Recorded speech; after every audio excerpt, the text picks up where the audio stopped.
The National Consumer Commission is urging consumers in possession of the Dark and Lovely Precise Diamond Straight and Shine Relaxer 125 milliliter tub, batch number 87UD00 and 87UD01 to immediately discontinue the use of the product and return it to the point of sale for a full refund.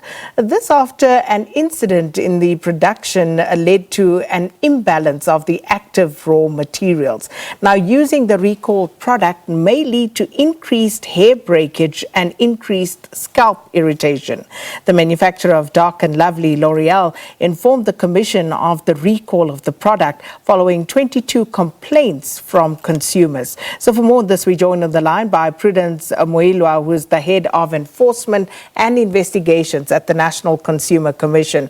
Thanks so much for your time this morning, Prudence. Welcome to Morning Live. Thank you very much, and good morning to the viewers. So very concerning, but when was the problem first picked up? In terms of the information that Loreal has given us, the problem started the beginning of April when they started getting a lot of complaints. I think about 22 complaints from consumers who were having adverse experiences with the product where there was increased hair breakage and hair loss. So that then they decided to just do a bit of an investigation, and they found out that there was a problem with the measurements when some of the ingredients of this products were being poured in, and there was an overpouring of certain chemicals that are part of the ingredients of this product. So do we know at this stage, Prudence, how many units were actually sold of the suspected dispatch batch that is problematic?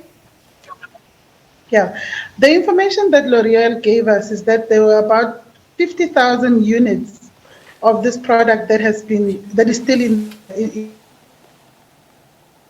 plus that of the 50,000, some of them had been quarantined because they informed their suppliers or the retailers that they supplied to, especially the big ones, to not on-sell it to consumers.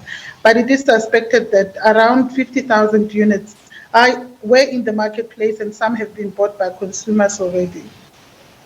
So just in terms of those consumer complaints again, Prudence, in terms of this particular batch that they have suffered, can we just go over what consumers have been saying and what exactly seems to be wrong and why people should really take this seriously and return the product in question? Yeah. In terms of the information that Loreal shared with us, it's that the consumers were complaining of irritation to the scalp as well as hair breakage. So those 22 consumers were complaining that there was more than usual hair breakage as well as the irritation to the scalp.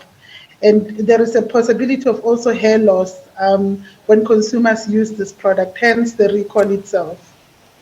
And just in terms of any safeguards within the system, regulations, do these consumers have any recourse at all, those who have already suffered damage? Yes, of course. The Consumer Protection Act actually is the one that gives guidance to how consumers need to be treated.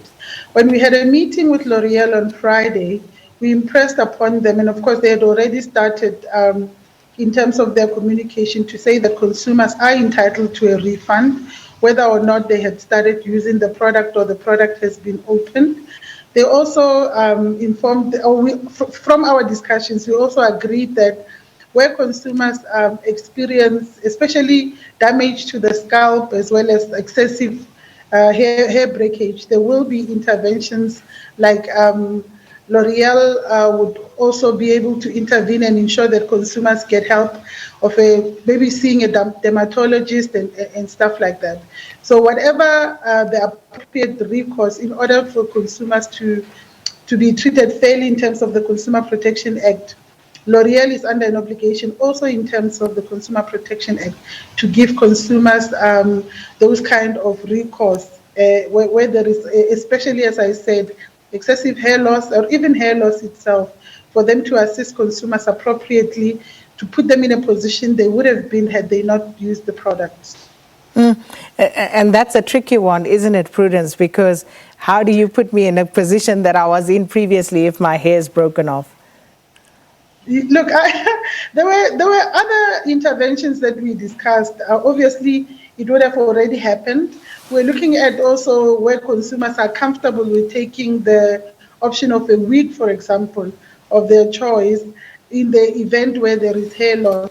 And of course, I think in terms of the Consumer Protection Act, where the consumer would want to have a financial sort of compensation, the Act also still makes provision for that as well. To say that if, for example, a consumer would say that I was unable to do certain jobs because of the hair loss, if they're able to prove such, the Consumer Protection Act is also, extends the protection of consumers to that kind of loss as well.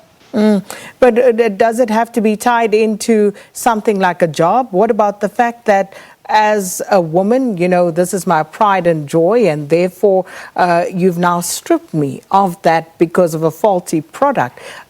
Is that not reason enough for someone to feel aggrieved and to lodge a complaint? It certainly is. Each case will be treated according to its own merits. And that is why we're saying that the conversation with consumers, especially between Loreal and the consumer, and well, of course, the commission also overseeing the whole process, would be to ensure that the consumers get appropriate redress. It certainly would not just end with them getting a refund for the product that they've bought, but we will obviously have to look at what the consumer is saying, look at the kind of loss that they say that they've suffered, and also try to work with Loreal. And indeed, I must say that from our discussion, it does look like they're a company willing to assist consumers with regard to whatever redress that they would, in each circumstance, would be required. And thanks so much for your time this morning, Prudence Moilwa, who's Head of Enforcement and Investigations at the National Consumer Commission, updating us on the recall of a Dark and Lovely Precise Diamond Straight and Shine Relaxer. That's the 125 milliliter tub. And now, while L'Oreal's